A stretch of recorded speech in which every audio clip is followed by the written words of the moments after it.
What's up, guys? Welcome to another great year of Halftime on the Hudson. I'm your host, Matt Spirio, back from a brief hiatus, and I'm here with my co-host. I'm Jimmy Tsiantoulas. Glad to have you back, Matt. And today we're going to start off with the Boston Celtics situation with Coach Ime Udoka being suspended for the season. Matt, I want to hear some of your thoughts on this topic. Yeah, I mean, clearly, if it is true that this is non-consensual, the one-year suspension is the absolute bare minimum of what should be expected here. Stephen A. Smith saying this happens in other locker rooms and other places. There's clearly a reason we're hearing about it. There's clearly a reason the suspension occurred. I don't really want to buy into that philosophy that, it's something that just always occurs.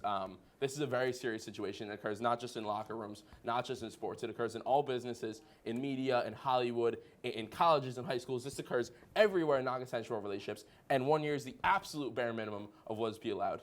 On to the basketball side of things. The Boston Celtics, coming off making an NBA championship, you're trying to again, defend your title in the East. I don't think there's ever been a situation where you have a team that is this talented and this focused, and you have this cloud just surrounding the situation. It's terrible for the Celtics. It's terrible for basketball. And I just cannot wait to move past it, which is exactly what we're going to do now. As we kick it over to a more positive story here, the NFL is back. So far, the biggest story, I'd say we have two unbeaten teams remaining. The Miami Dolphins, the Philadelphia Eagles, Mike McDaniel and those new-look Dolphins, Jalen Hurts looking like an MVP contender in Philly. Jimmy, I'm curious, who do you think is the bigger surprise to be undefeated right now? Honestly, I'm going to have to go with the Miami Dolphins. I have been a big supporter of the Philadelphia Eagles since the draft. I love the acquisition of A.J. Brown in the draft day trade, and I love the acquisition of Jordan Davis in the draft. The Miami Dolphins, they have a much tougher schedule than the Philadelphia Eagles. And again, they had some fantastic games. I didn't think they should have won that game against the Ravens, but Tua put on a masterclass game. Tyreek Hill and Jalen Waddle, those two, they have to be the best receiving duo in the entire league, in my humble opinion. But again, the Eagles, they have the second easiest schedule in the league. Jalen Hurts is already looking like a dark horse MVP candidate, in my opinion. A.J. Brown is looking like that number one stud for that offense. Even Devontae Smith, he's really coming into his own in his second year. Dallas Goedert, again, a very underrated tight end. This team, I believe, can hold on to that undefeated title for as long as maybe, let's say, 7 or 8 games. I know that's a pretty hot take, but I am really high on this Philadelphia Eagles team. Do you have any thoughts on that? Yeah, no, I think that the Eagles, they look very good. I think Miami has, have some bigger wins on their schedule. But I think everyone wants to talk about that Eagles offense. How about the defense? 15 points in the last 2 games combined. That's what's really going to be the driving force of this football team. When teams start to figure out that offense, that defense is going to make them not only, a contender in the NFC, but a legit Super Bowl contender, I think. But right next door in the division, the Dallas Cowboys and Cooper Rush are above 500. Cooper Rush cannot lose a football game. Granted, they beat the Giants this week, but also beat the Bengals 2 weeks ago. Pretty good team there, former AFC champions. The Cowboys are, I think, just the biggest surprise in football. There's no point in, for lack of a better word, rushing Dak Prescott back. I think that the Cowboys are one of the, if not the biggest story so far during the season, being above 500 and still finding themselves in a chance to compete after losing Week 1 to Tampa. I'm curious your thoughts. Look, people want to talk about all this QB controversy. Dak's hurt. He's trying to rush back and play because he wants to be on the field with those guys. But Cooper Rush is playing pretty good football right now. Jerry Jones didn't even shut down a QB controversy. But again, you have to take that into consideration. They are paying Dak Prescott a lot of money to be the quarterback of the Dallas Cowboys. They can't just toss him off to the side for Cooper Rush. Now, granted, he's been playing fantastic. That game on Monday against the Giants, that was a great game. I did not expect that kind of performance out of Cooper Rush. But look, Dak Prescott is that franchise QB, and you can't just cast him off to the side. He's done way too much for that football team, and I know the guys in the locker room are going to be glad to have him back on the field. No, yeah, absolutely. And speaking of franchise quarterbacks and paying you guys a lot of money, the last NFL topic we're going to touch on here, Russell Wilson and the Denver Broncos have not quite looked like the team that maybe we expected. It's been a lot more defense than offense. So, some concerns over there with, is Russell Wilson still that guy? And I kind of want to take a moment here, as our resident Broncos fan, to kind of squash that a little bit here. This is a new offense. This is an offense that Russell Wilson has not played in, similar to when Aaron Rodgers jumped in this offense with Matt LaFleur a couple years ago. There's going to be some growing pains, and that's to be expected. But I am never, ever going to complain about being 2-1 in the National Football League. You beat teams on Sundays. They had a Monday night game. You beat teams on Sundays any way that you can do it. And the Broncos have done that so far. Once that offense gets up to speed, starts playing some complementary football, that defense keeps playing at that elite level, I think the Broncos are going to be perfectly fine. What do you think? Yeah, man, there's just some growing pains for that offense. Russell Wilson, he's still a fantastic quarterback in the league. He's always been one of my favorite players. But look, as you were saying with Aaron Rodgers, it's going to take time to get used to this offense. Yeah, it was a really ugly game Sunday night against the 49ers, but they still won that game. 11-10, who cares? That just means that their defense was playing lights out that game. You can't put that on the Broncos. Russell Wilson is getting a lot of hate for his performances, and I understand that. But still, he's going to win you football games no matter what. I could not agree more. Russell Wilson is a pure winner, always has been, and I think will continue to be. Our final story of the night here, a little bit of baseball. The Mets and the Braves tied with 7 games to go. They have a 3-game series coming up this weekend. It's supposed to be in Atlanta. We'll see, given Hurricane Ian, if it will be in Atlanta. The MLB is creating contingency plans to possibly move that out. The Mets do currently hold the advantage. They're 9-7 on the year. There's no longer game 163 should they be tied. It will go to the team that won the head-to-head matchup. But let's take a little bit of a preview here on Friday. Chris Bassett, Max Fried. I'm giving the edge to Atlanta. Saturday, Kyle Wright, Jacob deGrom. Obviously have to give the edge to the Mets there. But Sunday, I think this is the key game. It's Matt Scherzer, Charlie Morton, 2 vets. Last time Charlie Morton faced the Mets, he struck him out 12 times. It was he's seen the Mets twice this year. He's looked very good in one game, not so great in the other. I think this is the key game. I think this will be the deciding game. Max Scherzer's taken on the Braves a couple times this year. He's performed pretty well against them, as he does against most teams. But I think that will be the deciding game. Whoever wins that game, my bold prediction, is going to be the team that ultimately ends up winning the division, represents the NL East. And I think that it's going to be a great series of baseball, no matter where it takes place. There's also talks of possibly being turned into a 1-1 doubleheader. It's going to be very, very interesting. It's a great story to develop. And if you're a fan of baseball, you're going to be tuning into that. Yeah, I just want to throw something in real quick. Hey, went to a Mets game last night. They may not have won, but got to shout out my guy Zach Musso. I'm putting on the honorary Mets fan hat for this weekend. Let's go Mets, baby. So that's pretty much all we have for you guys here. We're going to take you over now to Prove Your Point, where we have a couple guys who are going to debate a few topics here. Stick around. What's up, guys? Welcome to another episode of Prove Your Point. Soak it in. We got Jacob, we got Marley, we got some great debate topics for you guys here. Starting with the AFC South, so far pretty hotly contested division. I'm curious your guys' thoughts in the early going. Who do you see as the AFC South winner? Jacob, we're going to start with you. So for me, I picked the Colts to win the division before the season started, but I'm going to change my pick and go with the Jacksonville Jaguars. To me, Trevor Lawrence is the best quarterback in this division by a mile. He's better than Davis Mills. He's better than Matt Ryan, and he's better than Ryan Tannehill. I think everybody can agree on that.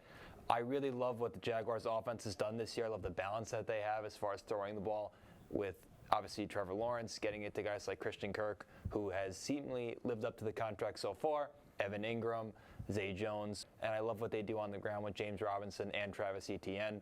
And their defense, I don't love their defense, but I like it enough, and I think it's good enough to the point where I think that they can win this division, which is not a very good division. It's just not. It's probably the worst division in the entire league.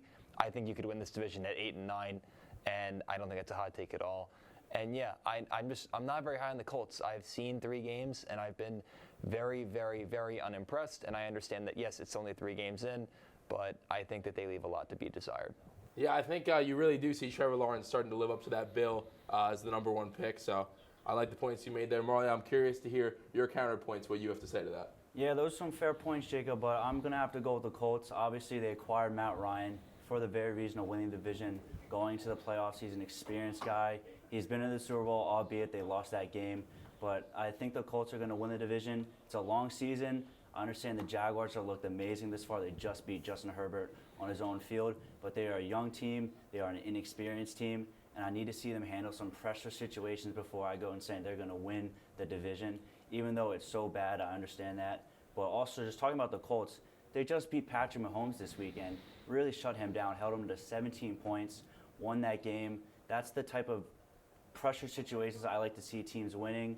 They were able to hold that game, come back, win the game. I like their defense more than I like the Jaguars. I like Matt Ryan's experience to run an offense. He can lean on Jonathan Taylor because Jonathan Taylor is the best running back in the NFL. And with that, I just think the Colts will eventually be able to win the division. They'll win those close, tightly contested division games.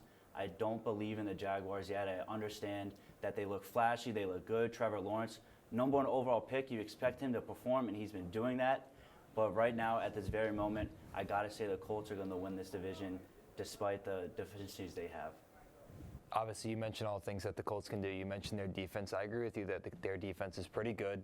But at the same time, you mentioned, obviously, we understand that Jonathan Taylor is one of the best running backs in the league. But who are they going to throw to besides Michael Pittman? Who is reliable in the Colts receiving corps or in there with their tight ends? I mean, to me, you looked at what happened when they played Jacksonville in Jacksonville, and they got killed. They didn't have Michael Pittman. They didn't even have Alec Pierce. I mean, for most people, you'd be hard-pressed to be able to name one guy on the Colts receiving corps that, other than those two guys. And at the same time, I just don't think that you can win when your receiving corps is that depleted. I understand Jonathan Taylor is a great player, but I just don't trust the Colts. And look, Matt Ryan's a good quarterback, but is he really a guy that's going to elevate receivers that aren't that great other than Michael Pittman? I just don't think that he has that in him anymore. And yeah, I still feel strongly about the Jacksonville Jaguars winning this division. Yeah. Before we get too into this here, we got plenty of debates. Don't worry. Let's not get too stressed out here. I'm gonna kind of think about the things that you guys have said. A lot of good points were made on both sides here. I think some of the points you made, the Colts, I think they are a little bit more experienced than you give them credit for. I think that they should be handling some of these games. Obviously, they do beat Kansas City, but some of those losses bad. And I like a lot of the points that you made about the Jaguars. You didn't hype their defense up too much here. There is a lot of balance to that offense. They have one of the great running back duos in football. So I'm going to agree with the points you made here. Give the first point to Jacob. Not that I necessarily agree, but I think you provided the most comprehensive argument here. But we're going to move on to our second topic here. World Series baseball. We're getting towards the playoffs.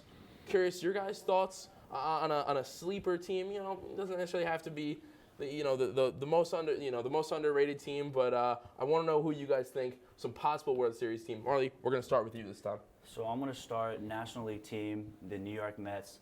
I think they're just an electric team. They're elite in hitting, pitching. Their outfield is great. I think they have a great manager in Buck Showalter. They have a great fan base.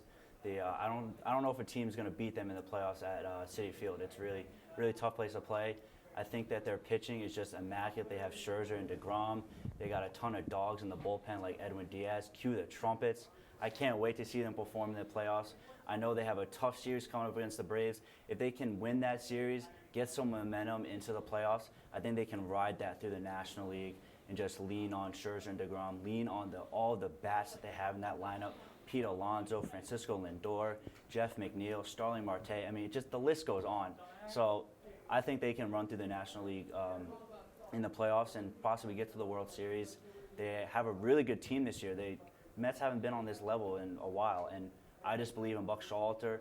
I'm from Baltimore. He was the manager of the Orioles when we had the success we had a few years ago. So I just believe in him, and I believe in that team and that fan base coming together to try to win the World Series.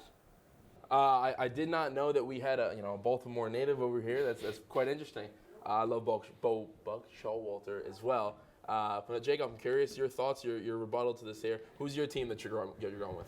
Well, I think Marley made a lot of good points about the Mets, but to me, I don't think the Mets are really a sleeper. I think when you think of sleepers, you think of teams that have really flown under the radar. The Mets, we understand that their division race has been tight all year, but they've been in the lead at the top of their division for a large part of the season, and therefore I don't even think they are a sleeper, despite all the good points that you made about how good they are. To me, when I think of sleeper teams, I think of the St. Louis Cardinals.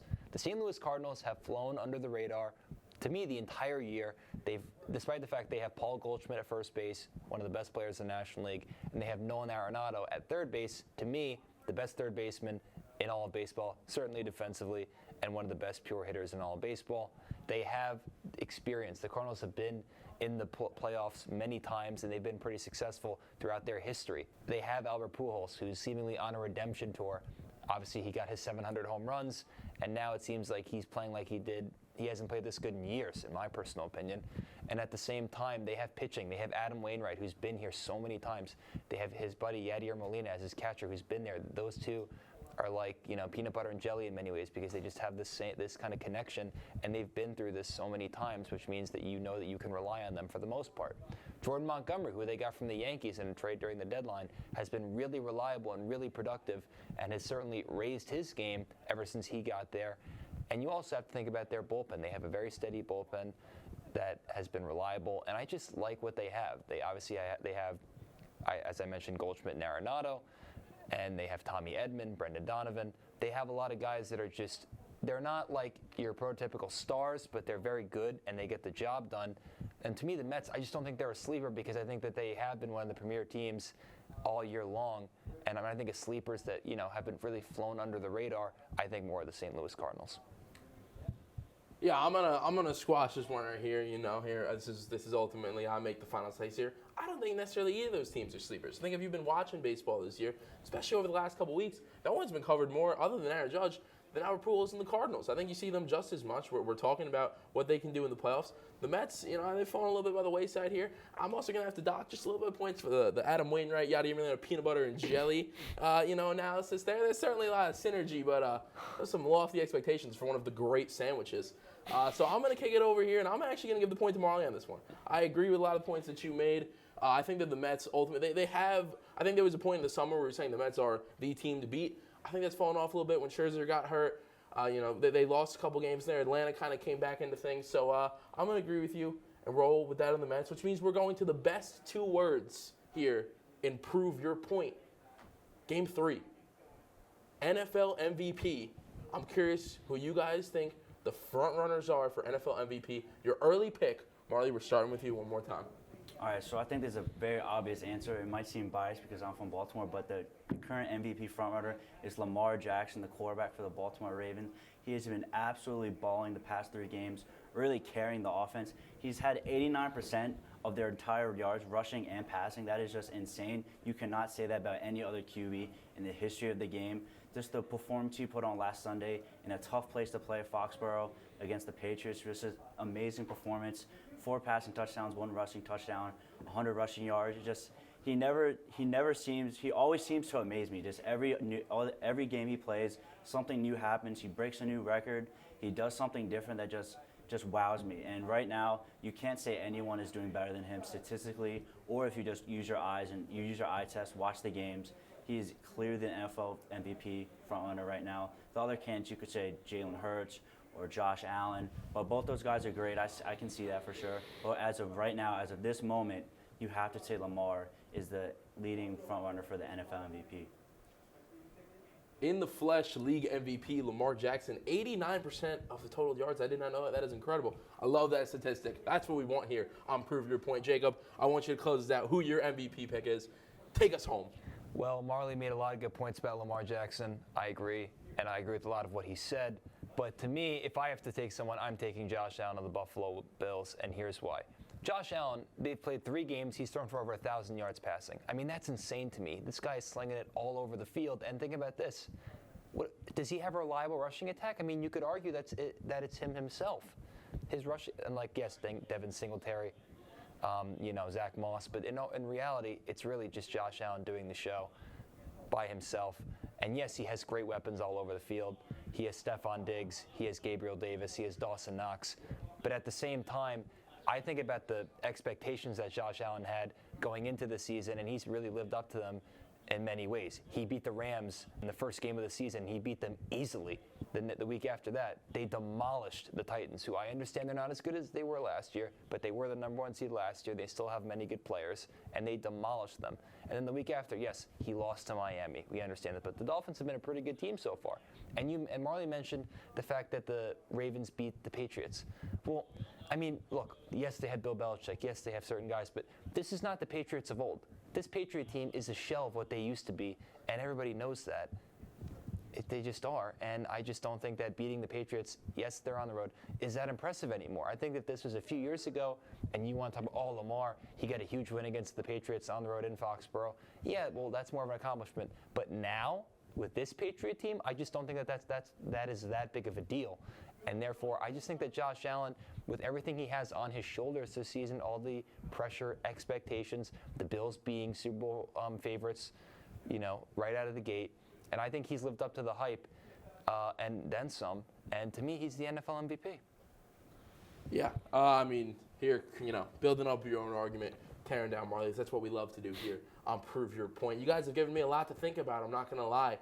Lamar Jackson looking for his second MVP. Josh Allen looking for his first.